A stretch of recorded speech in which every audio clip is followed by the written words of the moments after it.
You're listening to the world's smartest podcast network. When I go to Sacramento, I will pump up Sacramento.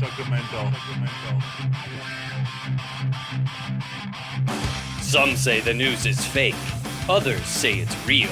These two don't have the time to check.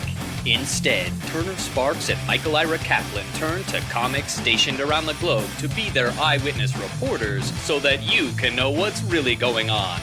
This is Lost in America. All right, everybody, welcome to Lost in America, episode 274. My name's Turner Sparks. And I'm Mike Kaplan. You can find me at turnersparks.com. You can find me in Philadelphia at Side Stage Comedy Club, July 30th. Oh, July 26th. If you're in New York City, come to the Friars Club. We're doing a big show. I'm hosting a monthly show there. We got Will Sylvince is on the show. Mike Reese from The Simpsons.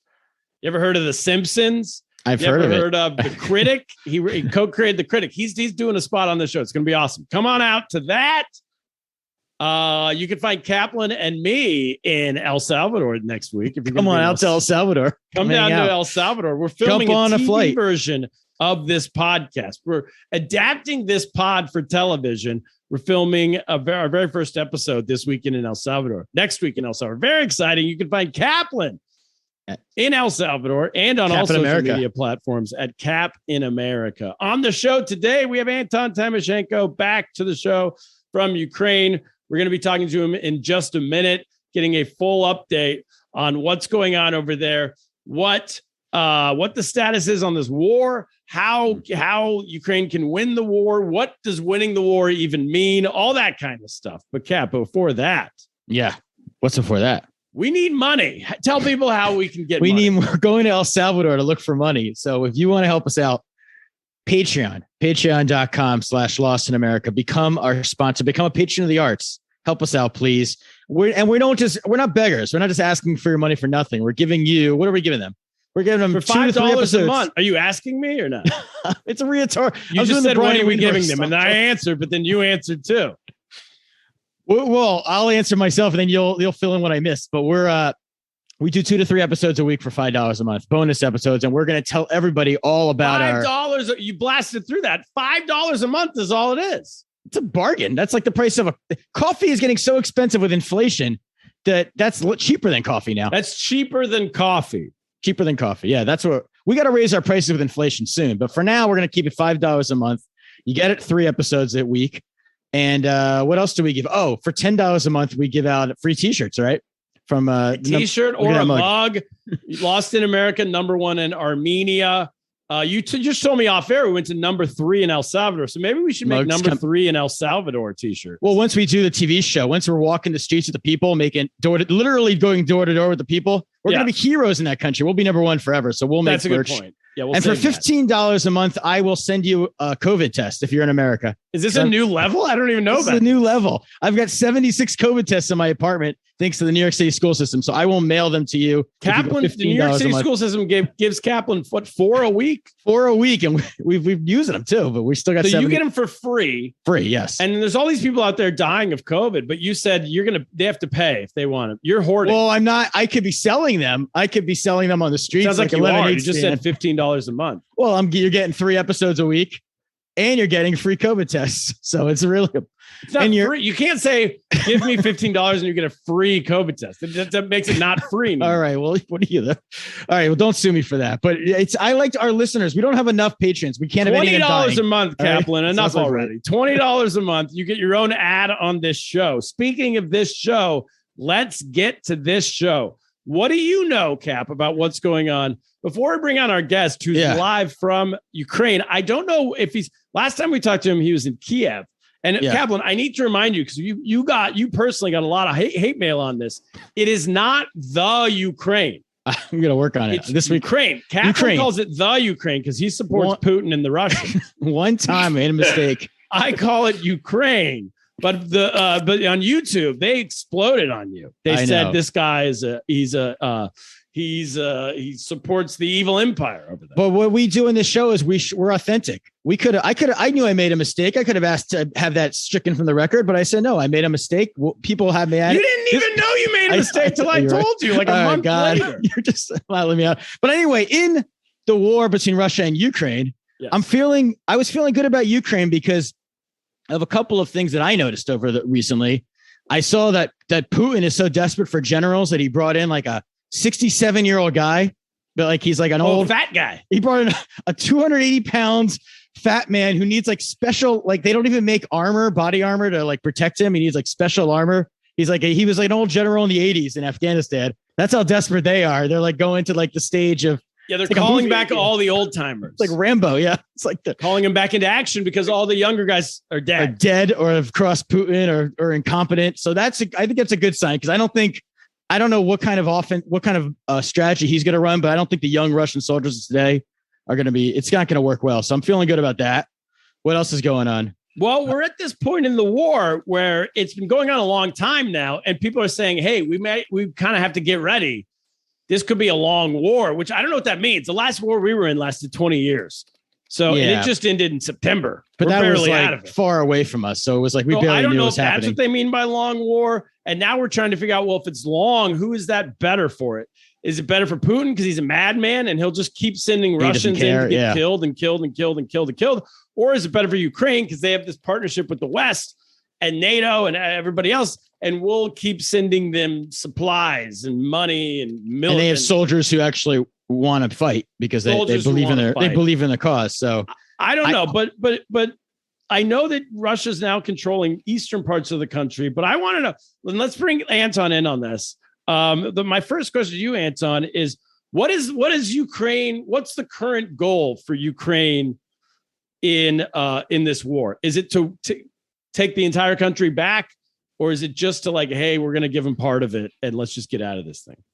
Hello, guys. No, we are not talking about to give any part of our country for Russians. And the current goal is to get out all Russians from our territory, even from East and South and Crimea too. So nobody wants to make a compromise. Any compromise with Russia now is impossible because of numbers of people who died with our fight with Russia. So now all the society, all the people are angry enough to fight till the end. So I can see the way to find this.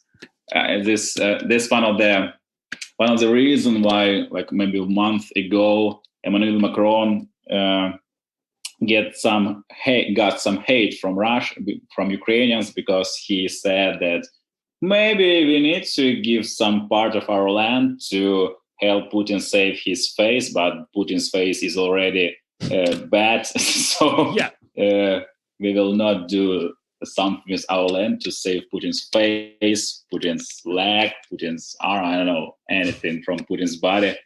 So Emmanuel Macron and me, we're both getting hate mail. Emmanuel Macron. Oh, yeah, the president. So you shared the hate. We shared the hate mail. He said the Ukraine should give back. No. Yes, for you, Kaplan, it sounds like one of the good.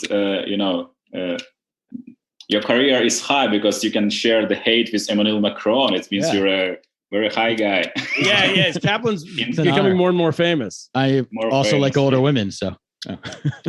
We both become more famous starting from our last episode because I have some stand-up in English and you perform in Salvador on TV version of your podcast. How about that? Well, let's get into that for a second. So I don't even think I gave you a proper introduction because we've had you on so many times I forget, but I'm sure we have new listeners. So Anton Tymoshenko, stand-up comedian based in Ukraine, performed years ago for current President Zelensky on a TV show.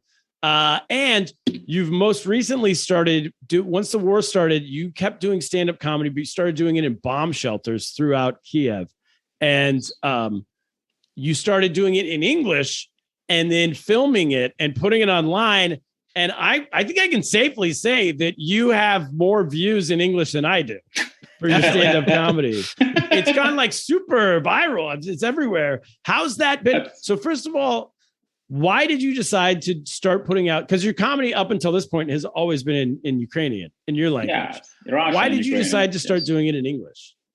The main reason was very practical, because I understand that all the people in Ukraine try to collect money for our army, and I collected too, and I send my money to army, and then I understand I don't have enough money, and I feel that people spend a lot of money on that. So I decided maybe I can earn this money in some kind of other ways. I mean, like from abroad, and what I can do for people from abroad to get this money for me, for my army. Probably I can try to do stand-up in English, because like a lot of people from abroad can read a lot of news about Ukraine, a lot of stuff, but they don't have enough like content, maybe content from Ukraine. And I think that stand-up is one of the good way to message the world about our problems, and do it with some kind of jokes. And for me, this is this what stand-up about, because stand-up is about like global problems, about social problems. And for me, this position in Ukraine was probably the best. Stand-up was the best way to give some kind of message, because it's what I do before war. I always joke about politics before war, and now my job like pretty the same. I'm just talking about politics, but with some kind of jokes about dead Russians in my stand-up. Just add some dead Russians in my material. Take old jokes and add dead Russians. Insert. Yeah, that's not so difficult. Just add some jokes about dead Russians. It was pretty crazy, because you were sending us kind of like the rough draft of what you had written. I really appreciate your help, because you were like my comedy buddies from USA, and I asked you, is it understandable, this kind of jokes? Is it funny at all? If that people will understand all my trying to say, and you helped me a lot with that. It was amazing. It was fun to do. You sent us your rough draft of what you wrote, and then we just had it was all your jokes. We just moved some words around a little bit, stuff like that. But then it was crazy. Like a week later, you posted the video of you doing it in a bomb shelter in Kyiv. A real bunker. And you kill it. You're doing great. And I like called my wife over. I was like, hey, come watch this. I'm killing in Ukraine right now. I was like, I helped with that joke. I remember helping write that joke. How did you get the audience there? How did you get, because the lighting is perfect. The sound is perfect. Like the production is really good. How'd you get all that put together in the middle of a war zone? Well, this shelter is the place for events. Like we had some kind of events in this shelter, like before war, not often because it's too small to do like big shows. So it usually was a place for open mics, like for 40 people can sit there, and a couple of comedians can check the material. And in February, in April,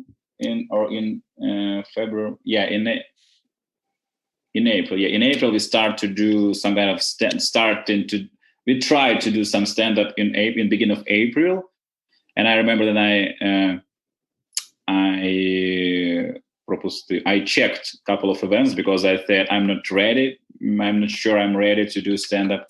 But then I saw that my friends, my colleagues did some stand-up, and people really appreciate it. And they write like, we need some kind of events to feel more relaxed. And I think, okay, I can try. And I must say, this was my third stand-up after the war began in English. I do like two in Ukrainian, like small stand-ups, and then I try in English. People were very surprised, because for me, this was kind of experiment, and I didn't warn people. I didn't. You didn't warn them. You didn't let them know it was going to be an English language show. They didn't know that its show will be in English. My stand-up in English was a part of usual Ukrainian stand-up show. Like they three guys do stand-up in Ukraine, and then the host say, and now we will have some stand-up in English. People like, what do you mean? Yeah, what if you're sitting in the audience and you don't speak English? Because none of the audience was right. There's no American tourists there, right? No, this Ukrainian. It's very Ukrainian people. And when I start do some stuff, I understand that not all of them understand my jokes. Not all of them understand English. I have but the majority of the guys understand it. And when I wrote my stand-up, I knew that a lot of people maybe will not be ready to this. So I tried to do it's more understandable, more simple. And I understand also that I will perform for the world audience. And that's why people from all the world have to understand my jokes if I wanted to give them this message. So I tried to do it more simple sentences, more simple words. And this is so strange on my first video and on my second video too, because my task is to make people laugh in my audience. For Ukrainian jokes have to be okay. Like for the people Ukrainian sitting people. right in front of you need to laugh. Yeah. They need to laugh, and also the guy from Australia and then of Switzerland have to laugh too. And so this is so interesting mission. Yeah. To construct your joke, your sentence in so understandable way and make it fun. By the way, that's how it works in America, though. You said you need to make the joke simple so everyone understands. That's what we have to do in America to speaking to an American audience.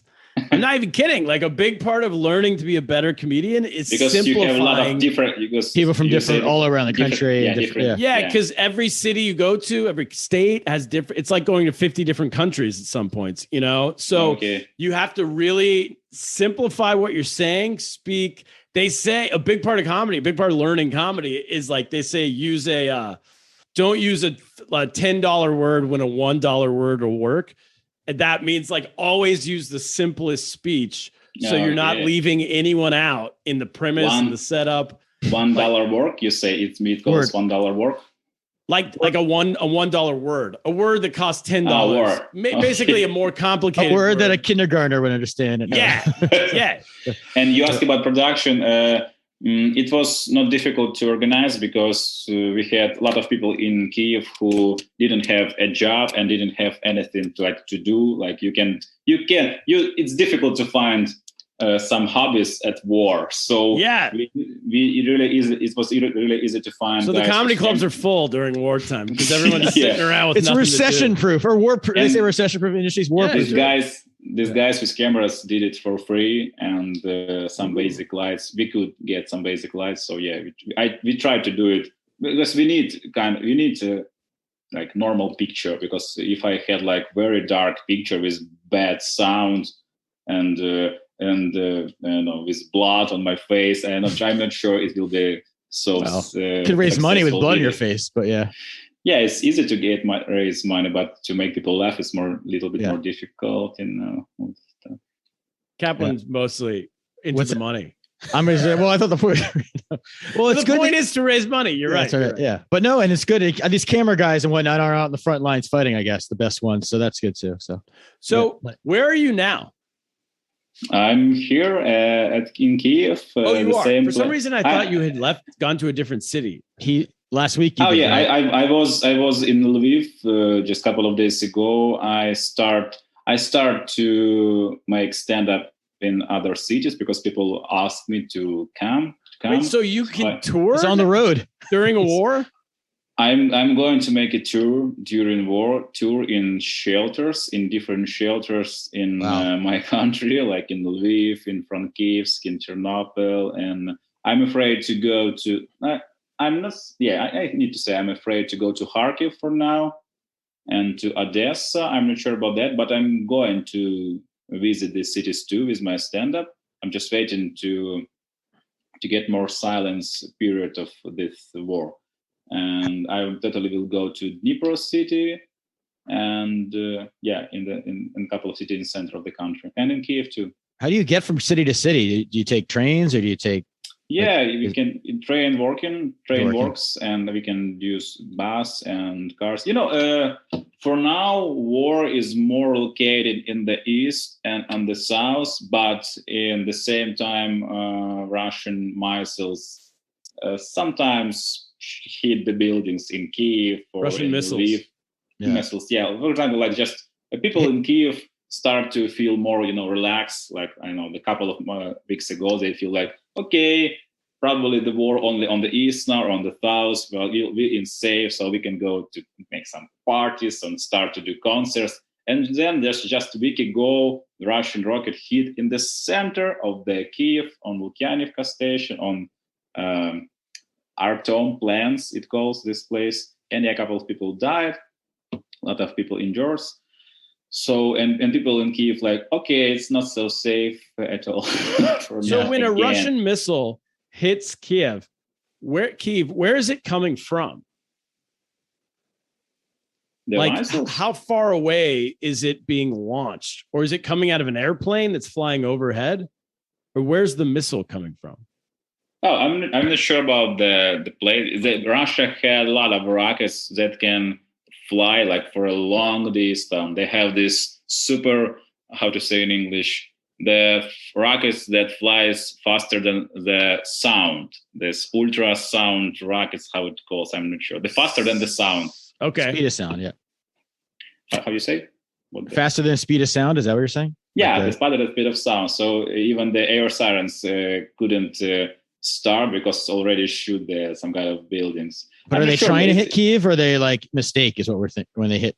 No, they how they explain that they continue to destroy military infrastructure in different countries, in different cities. Like they hit the Kyiv, they hit the Chernihiv, the Kremenchuk. Like for a couple, just how many? Like 4 days ago or something like that. They hit the mall in central Ukraine, right? Like a shopping mall? Yeah, shopping mall in Kremenchuk. A lot of people died. And they said that they hit this building because they get the information that some kind of military armory from our partners come to this mall, and we or something like near to this mall was a kind of base for military armor for some kind of Ukrainian rockets. But it sounds like a bullshit because there were no like any military base. They just hit. I don't know why. Nobody understands. I mean, that's just terrorism. Why. That's just sowing. It looks like I try to understand. A lot of our experts try to understand why they hit these buildings, just malls. Maybe they had some disinformation, but like it's so strange to talk about that when you already have the result. The result is that Russia destroying just malls and killed like people in Ukraine. And why they did it, I don't want to spend time to understand why. Yeah, it's almost not worth spending time trying to figure it out, because he's a madman. Like he doesn't. I don't know if Putin acts rationally. I mean, if we talked about this before, Cap, I feel like we might have talked about this on this show. But the question of about his rational thoughts, you can. I don't know if you heard about that, but in Ukraine was like one of the very important news that when one of the economic forum in Petersburg or something like that in Russia, Putin said that he feels like Peter first. Well, like I saw that. Yeah. He feels what? First is like Peter first. How to say in English? Peter the Great. Peter the Great. Peter the Great, the king of the Russia in in 18th century or something like that, and he feels like that. And he said that this Peter, you know better than I, the in English version of this king, Peter the Great. I don't know who that is. I know that Putin calls himself Peter the Great. I don't know. I will say that. Who is that, Kaplan? He was a leader of Russia, but I mean, what is that story referencing to? Do you know? I don't know. Well, I can look it up, but I don't know what exactly. I mean, he was just, he's bragging about how well they're doing, right? Defeating what year was Peter the Great in? No. I mean, why? What does the reference even mean? That he's a great leader? Yeah, the Peter not the Great. I will say the Peter the piece of shit. The Peter of piece of shit. He said 18th century. So yeah. Yeah. Go ahead. Yeah. The king, he tried to make Russia wider. I mean, he started a lot of wars. He expansion. He fought Sweden, right? Yeah. He fought Sweden. He tried to fuck Sweden, this Turkish territory, like Crimea, this wars in Crimea, all this stuff. And Putin said that this Peter, the greatest piece of shit, he tried to how to say to resurrect the Russia. How to say that? So like reunify Russia, bring Russia back to Russia. Make Russia great again. Make Russia great again. I mean, Peter the Great was like a ruthless autocrat, like from the old. It wasn't, so it's a great role model. But and Putin said that he feels like this guy, and he tries to reunion Russia again as the Peter the greatest piece of shit. So he literally said that everybody think about Putin, that he just created the guy who trying to reunion the Russia with all these territories about Ukraine, about Finland, and all these territories. And it's not about the language problem. It's not about the NATO problem. It's only about his ambition to reunion the Russian territory. As you're saying, it's kind of what we've all always assumed was the reason, but he used to give all these different excuses. It's not that. It's about this. It's about this. It's about this. Now he's just saying what it is. He just said it. Fine. He just said it. And with this stupid smile, like, But Peter the Great, I think, wanted to he respected Europe and wanted to make Russia more modern and everything, and Putin's taking everything backwards. There's different sides of the Peter of the greatest piece of shit. Yeah, he tried to make Russia Peter the Great, Europe, the piece of shit. I like that. But this is my definition of Peter. Great. Peter the not so great. Yeah, not so great. Peter not so great is the best definition. Yeah, he tried to. He made some reforms in Russia that looks like European reforms, but as I understand, he did it because Russia was really in a bad economical situation. So he tried to bring it back to life, and he always starts these wars. That means it's not. It was how to say in English. I will translate. It was forced. He was forced to do these reforms, because if he will not did it, Russia will just self-destroy itself. Yeah. How do people compare like February or March, like the beginning of the war until now? Yeah. How do the Ukrainian people, how is the morale? How is the spirit of the people? Is it good? Is it bad? Is it tired?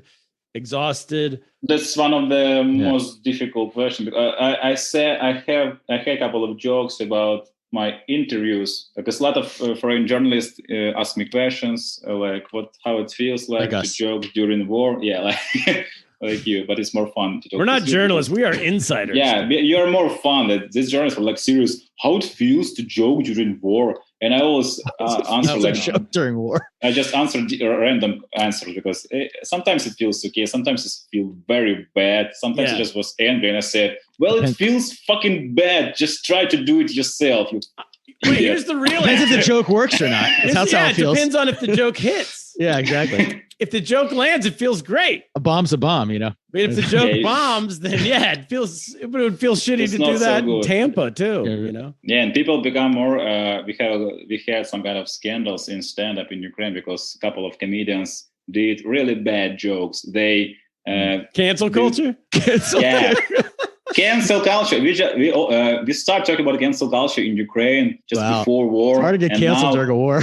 I mean, it's impressive. I already go through the cancel culture before war, so now I feel more okay. Wait, you got canceled before the war? I was canceled a little, because I have a joke. We all have jokes about cancel culture in Ukraine, because we say like in USA when comedians get canceled, they lose their contracts with streaming platforms. They lose their money. In Ukraine, when you get canceled, you lose nothing, because you had nothing before cancel. Uncancelable. That's like me and Kaplan. You can't cancel us. Yeah, what are you going to do? Not let us podcast next week? You will cancel our show in El Salvador? Okay, let's try.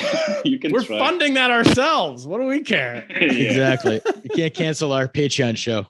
People, I guess Patreon could deplatform us, take away $300. Take $300. I'm thinking in our mugs to start Patreon too. I can say about the mood of the people. I can say about that maybe from my point of view, from my compared to how I feel myself. 2 or 3 months ago. Because how do you feel? my mood is like, it's like people are exhausted, tired. It's always changed. Like yesterday, I was really bad. Like I was in Lviv like a couple of days ago. I had shows in Lviv, and I did great. I did great gigs. People react very good. Then I came to Kyiv and feel very bad. I don't know, just because of this background of this news, because this background of the news of the people dying, of this destroy is always it's always on me. Like you always feel you can just get you can try to forget about that, but you can't. And when you try to forget, then you catch yourself and ask, oh, you forget about war. How you feel about that, Anton? And you start to feel even more bad because you forget about important stuff. This is so difficult. So my mood and mood of my people, they change it like every day. Fluctuates based on the news. It's based on news too, yeah. Because sometimes we had good news, sometimes we had very bad news, and sometimes we are so angry about the world. Sometimes we feel really appreciate about the world help, and then we realize that this help is not enough again, and we start become angry. So this really difficult to explain, even in Ukrainian language and in English. When people ask me about my mood and the mood of people, I just don't know what to answer, because it's so strange. It's like I'm sure that after war, if this war will finish someday, I will spend a huge amount of money for psychotherapy, because this is so. And even for me, like I need to make jokes. I will go on this stand-up tour to collect money for me and for army too, and to help people feel more better. Well, that's your excuse if you ever get canceled in the future. You say I was suffering through things. Now I'm really afraid that I will be like, I don't know, but just 1 week ago I thought I have enough energy to make a stand-up tour, and like today I think maybe I'm not here. Maybe this is a really bad idea to make a stand-up tour at this time. But my friends, they try to do something like that. We have a lot of this charity stand-up show, charity improve shows. So I'm just continue to work, because I know that my army working all the time. My friends in army, they worked all the time. They fight to save my ass. So I couldn't feel tired, because when I feel tired, I feel shamed, because my friends in army defends me to defends me, and I will feel tired. No, I need to do something. I need to work.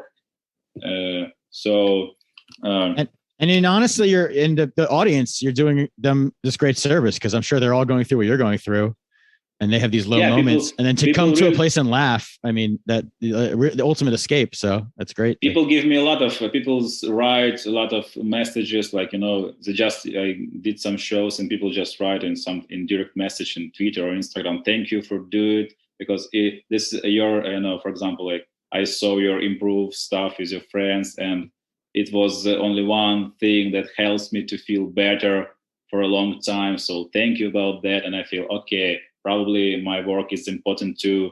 But for for today, we get this new, I need to check it, but it really seems like true, like all the guys who have this age to go to army, all the, how to say this in one word, военно зобов'язані.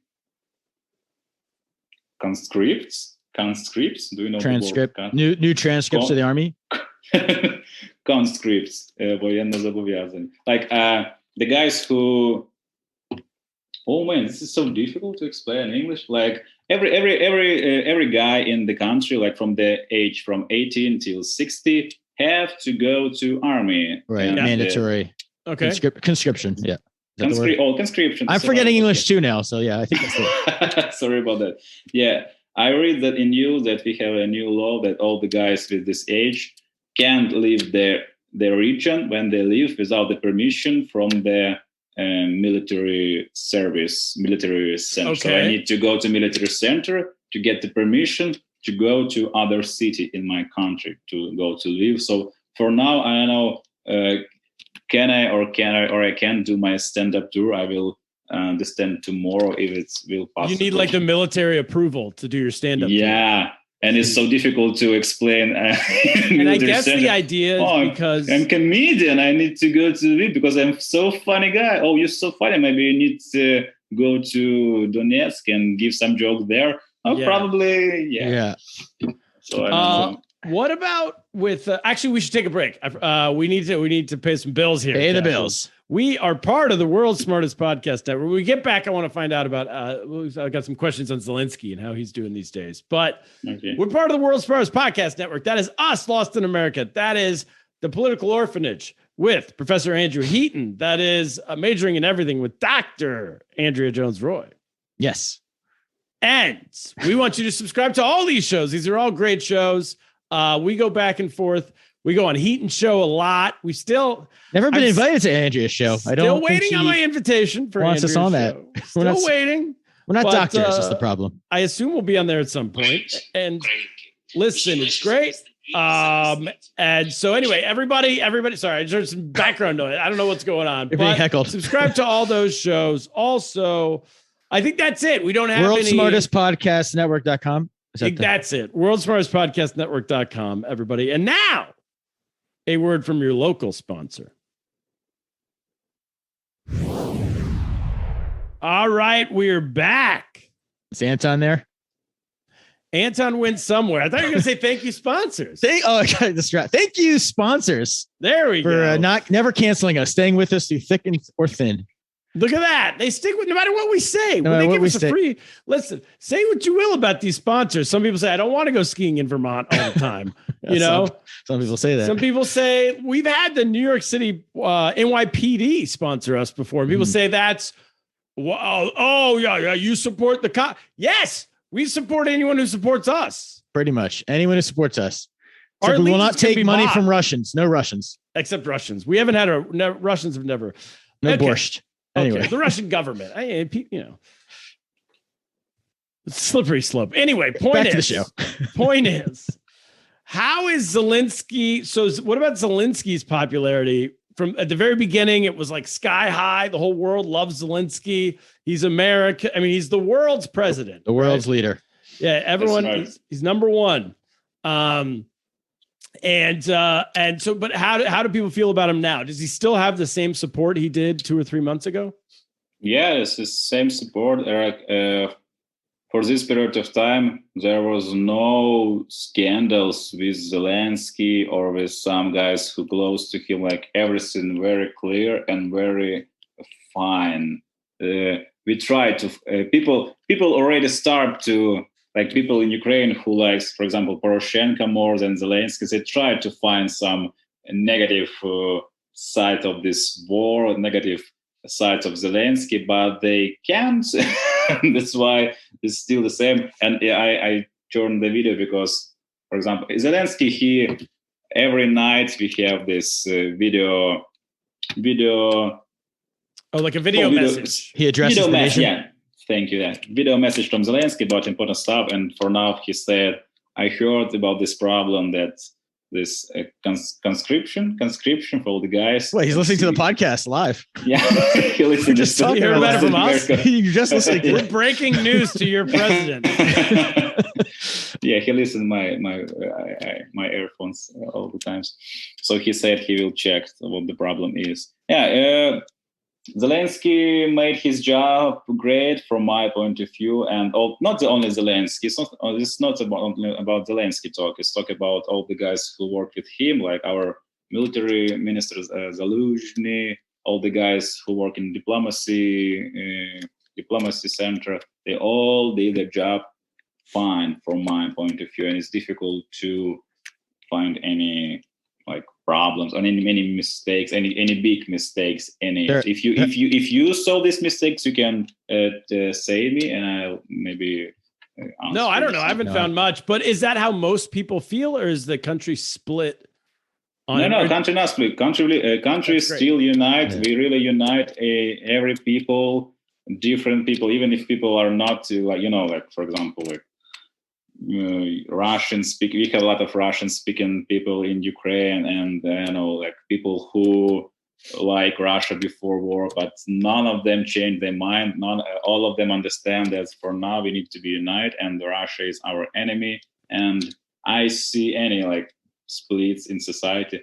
Some marginals, we have some marginals group, but they don't have like a big number of people in this group. So it all feels like really united country for now. That's great. What about, let's get into this, like where Putin's trying to go here. It seemed like at the beginning of the war, he obviously tried to take Kyiv, right? He wanted to take the whole country. He wanted to get Zelensky killed. Kill Zelensky. At least kicked out of the country. Yeah. That didn't happen. And then he kind of like backed off. I'm using him as a Russia, but Russia basically backed off and then went hard into the Donbass region and has now taken part of that. It seems as though they've taken part of the south, the Mariupol. Yes. And Kherson too. And now there's this idea that they're going to cut off the grain supply to the world, which then which come out of the Black Sea. They get shipped in and out of the Black Sea. And if they cut that off, then there would be starvation throughout Africa and parts of Asia. The third world, especially, it sounds like. And the point of that, I guess, is just to pressure the world into giving them all of Ukraine. Is that the idea? Well, it's difficult to understand all the Putin's ideas. He already Russians stole a lot of the wheat from Ukraine, and they start to sell it to China. And as I heard, the India already bought a couple of wheat stuff from Russia that was stolen from Ukraine. China, Russia, and India, some really interesting friend zone. But as I heard, like today, that the Xi Jinping, the main guy in China, he refused to visit Russia because of the COVID restrictions. But I'm sure it's not because of the COVID, because COVID is not allowed. Wait, Russia has COVID restrictions, or Russia doesn't have COVID restrictions? No, China does. He hasn't left. I will say, he hasn't left mainland China since before 2020, since the pandemic, since 2019, basically. Yeah. So he hasn't been anywhere. He hasn't visited anywhere. But they are pretty icy. China has this weird relationship with Russia where they kind of support them when it's beneficial to them, and then they don't when it's not. And I don't think it's a hard, tight friendship they have going. Yeah, I think China just try to get all the useful resource they can get from this friendship with Putin. And when they smell the shit in air, they just, no, we're just not friends of Russia. That's fine. That's exactly it. Our own country, own problems. Taiwan, all this stuff. They're not someone they can control on long term. Can count on. Excuse me. About the starvation, I don't know how to. What I can say about that, I can say, for example, in my stand-up, I had a couple of jokes about this problem, and the people in Ukraine feel a little bit angry when the European leaders and some United Nations leaders talk about this starvation stuff. Sorry about that. It's real starvation stuff, and mention only Ukraine. Like they didn't mention Russia as a причина, as a reason of this starvation. Russia is the reason of this problem with all this wheat, but the world leaders often speaking about that, like, oh, it's Ukraine problem. It's because of Ukraine can't give Russia some kind of territory and help us to get some wheat from Ukraine. Like I don't know. That's not the news we're getting here. No one here, no one in the U.S. is blaming Ukraine. Yeah, I think there's the Putinist loyalists who blame everything. Well, they blame the Ukraine's. I'm sure that's the story Putin wants the world to believe going forward, but it's not. Putin, as you said, this idea of Putin trying to save face is laughable. Like he has no allies, I don't think, in the West. As I know, like the last news I heard about how the world and how the Ukraine tried to solve this problem with this wheat. That, for example, Denmark and some other countries give us these harpoon systems, special rockets that helps to get Russian ships back or like more far from Ukrainian territory. Yeah. And it helps to make some kind of corridor, some kind of way to transport this wheat. And also Turkey, or how they ask to change the name. I thought Daily Show with Trevor Noah, and he said that Turkey asking to change the spell of Turkey in English because they don't like that it sounds like Turkey, like the chicken. Animal? So they wanted to spell it like. Really? I forget their proposition. I mean, I love turkey. It's a great deli meat. I don't know why they're a fan. Yeah, because you have this your holiday when you Thanksgiving. Thanksgiving. It makes Americans more pro. I don't think that's the number one issue with Turkey. Yeah, that's where all this hostility with Erdogan comes from. I think Erdogan has other issues. It's not that we mix up the name and we think it's an animal. Some people, do you want to go to the country of Turkey? You go, what, the animal? I mean, I never go to the country of Chad because I never liked that name. But no. What's the goal with Ukraine right now? So I know it's to get. You said it's to get all the country, get the full country back, and including. It's not. We all understand it's not like a fast goal. Everybody in Ukraine understand that this war is not a fast war. You're going to dig in. They understand. No, it's like but I mean, is it also then to kill Putin and change the regime in Russia to get him out of office? For me and for I'm not sure about all Ukraine, but for me and for my friends and the guys who meet my stand-up, nobody wants to make Russian job. Like nobody wants to work in Russia to help them to make their regime. No, it's their job. They have to do it by themselves because this is too much. This is too much work for Ukrainians. So we need to save our country. Well, then we need to save Russia. Then we need to save what else? China. What else needs to do? Ukrainians need to do all this work for the world. You see it as work. We see it as joy. Well, we have when American military goes into another country and changes their government, we're fighting for freedom. But we've never fought a defensive war on our land, so we don't even. Yeah.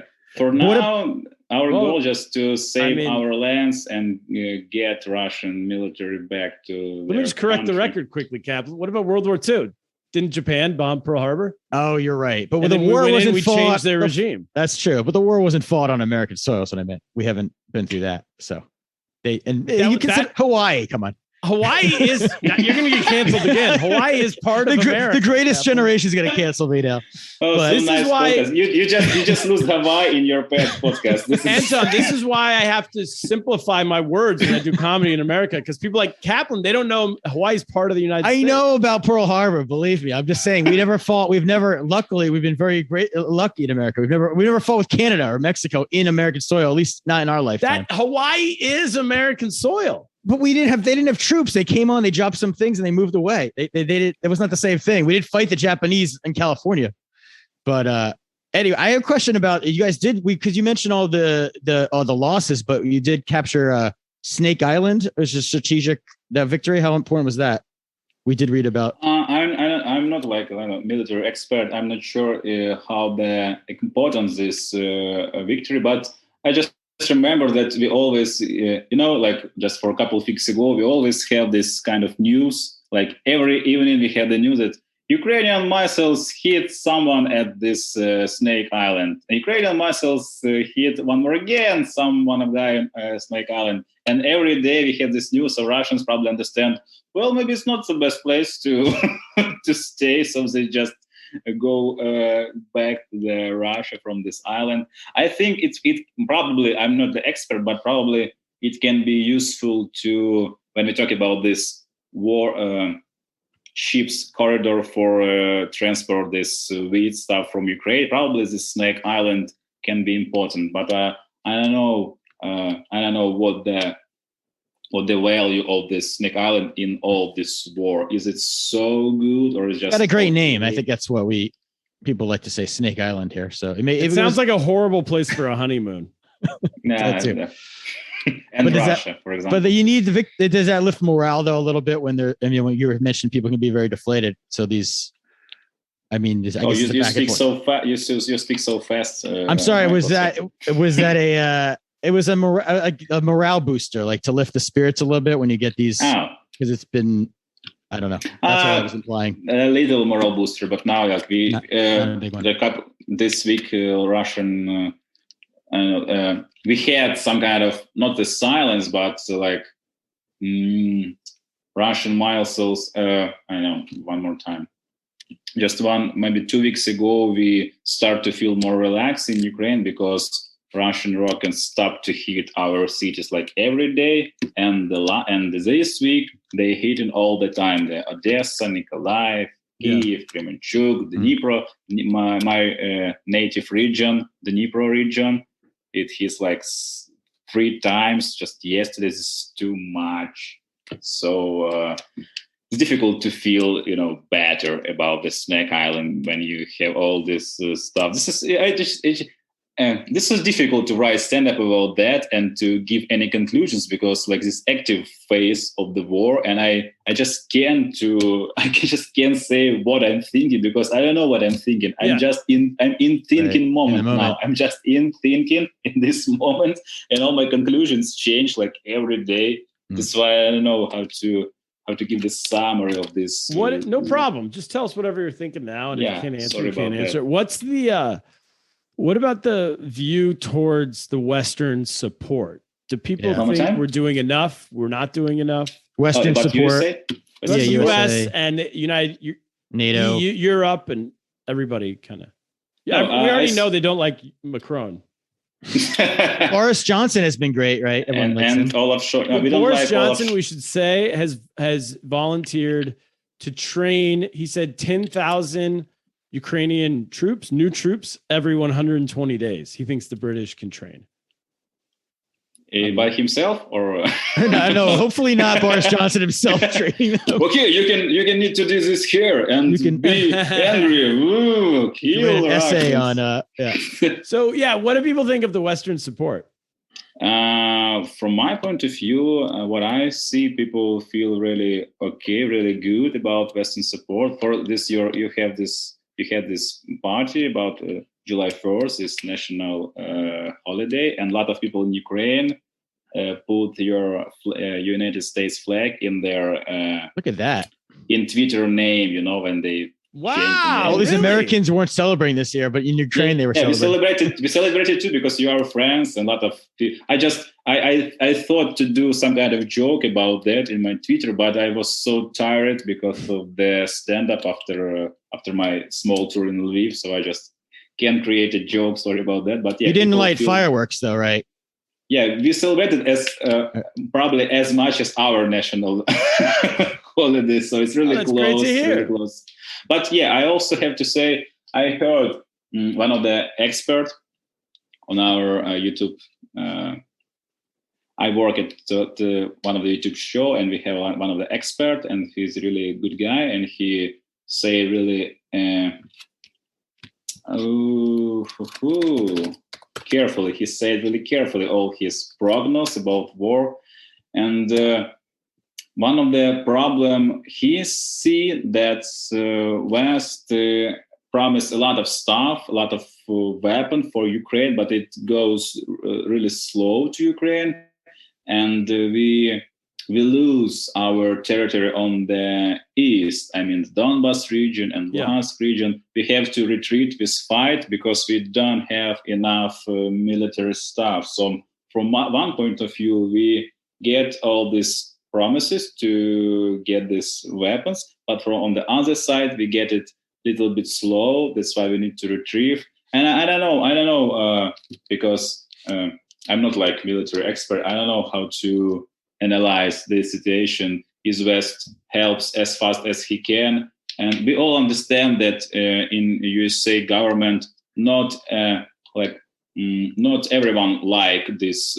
Not everyone wants to help Ukraine. Not every single deputy in USA Senate or something like that wants to give all the weapons to Ukraine to stop. I know that people in USA are also afraid of nuclear war and all of this stuff that Russia tried to threat the world.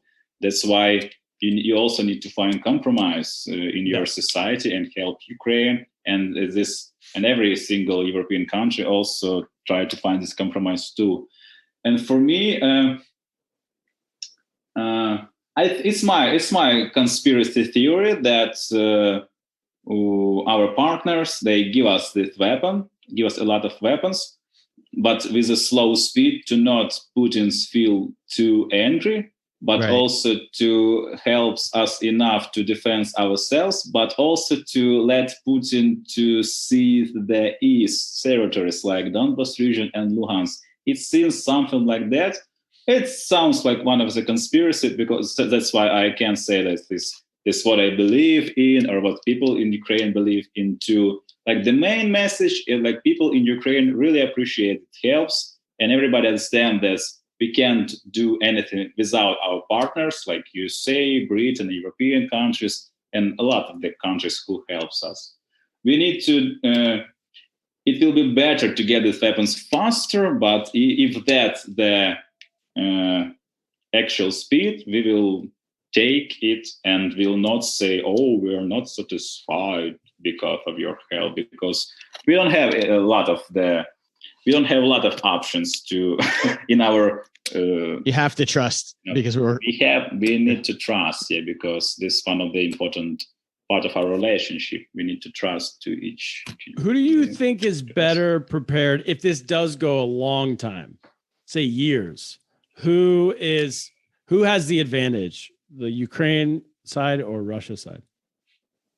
It all depends on the amount of help, on the weight of help from the West. I mean, if you talk for now, Russia has much more weapon than Ukraine, much more potential to continue this war, much more people than Ukraine. So if we talk about this long war, in perspective, Russia has more chance. But if the world will continue to help us, and if the world give us all this modern military equipment like HIMARS system and all these systems to fight for a long distance, Russia will lose this potential, and we will become more equipped, and more ready to fight. Because people in Ukraine are ready to fight for years. We are not like nobody. It's not the conversation about the people in Ukraine ready to fight till August or like till September or till December. To fight till death, and nobody will feel okay if Russia will seize like the east of the country and the south, and then we start negotiations and make some kind of peace document. No, nobody will agree with this peace document. Yeah, so there's no compromise, zero compromise. And also, you're not leaving. Like, you're not making plans to flee the country to get to some other country. Yeah. From my point of view, I'm not going to leave. I don't have experience in war, but I'm going to do what I can do to help my army. So and other people in my country ready to do it too. And a lot of my friends, I feel like my friends go to army, and people just who was like one of my friends who was is a chief of the newspaper, and he said, okay, I get this message from military center that we need you, and he said, okay, I will go, that's fine. Wow, he joined the military, chief of the newspaper. Meanwhile, I saw that the Russians have raised their military age up to 65 because I don't think they have enough soldiers to keep. So I had that's good for you guys. So wait, they're taking 65-year-olds in? They raised it from maximum 40 up to 65. So how do you get through boot camp as a 65? You can start shooting boomers. They try to use this tanks from museums for something like that. I had a joke that I'm sure that sometimes Russia will try to get Lenin in a battlefield because Lenin is a very good guy at the battlefield, because he can go through the river very fast, because he will not go down in river, because difficult to tell it in English. He's fat, so afloat. No, he wasn't fat. That's somebody else. I don't know. They got that 280-pound He guy. will not drown. He will not drown because he's already dead. So he can go through the river really fast. He's made out of like wax. Did they wax him? Is he embalmed? He's an embalmed. Yeah. He's embalmed. I don't know. With some kind of. Look at him, Ho Chi Minh. Get the whole gang back together. Yeah, look at that 280-pound old general leading this regiment of 60-year-old men. It sounds like a bad movie idea, but yeah. Well, Anton, what's the name of the comedy tour you're putting together? Oh, this is so interesting. Probably its name's Kidding. Its name's Kidding. What does that mean? Do you know this series with Jim Carrey, the series Kidding, where Jim Carrey there playing as Mr. Pickles, and he's like a host of the TV show. Jim Carrey. Just type Kidding in Google. Kidding like Kidding, like yes. Just Kidding. Ventura Pet Detective. No. So it's called Kidding. It's called. Oh, and I spell it wrong. Like, sorry, Kidding, right? Kidding. Yes, Kidding. Oh, I'm sorry. Got it. I didn't know. Kidding. Totally. So cool. And this is the name of this TV series with Jim Carrey. Okay. Kidding. And this series about the guy who, the host of the kid show, and he tried to joke. Oh yeah, about, kidding. Like chill, the stuff about he's joking for chilled. Like he's like this show for kids, the show for kids. Yeah. But this host. He had a lot of problems in his life, but he needed to continue to joke despite these problems in his life. And I decided, this feels like my vibe now. I'm feeling something like that. I created this idea even before war. It was like in January when I feel all this tension about war, but I also decided to make my tour in March. And now we just decided to change my poster. I did the poster of this tour.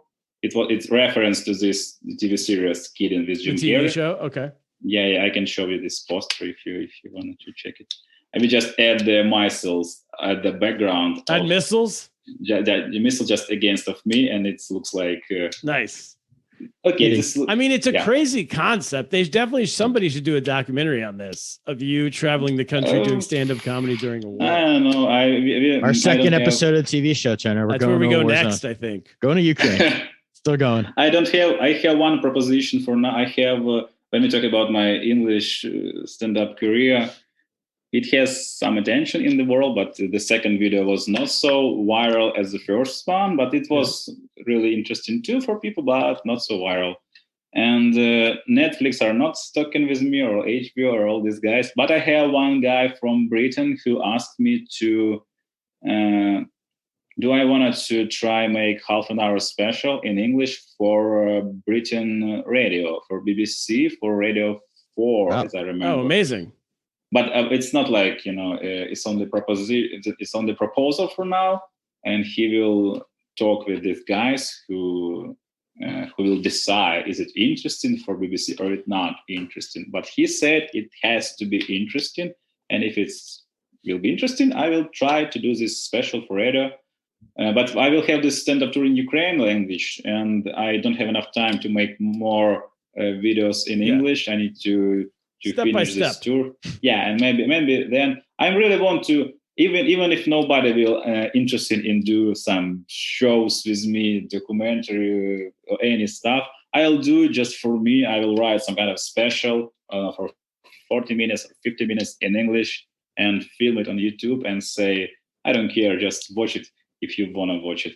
I don't want to wait for Netflix or any other guys because awesome. I only want. And then at some point you come to America, we do a tour. That's how it all is.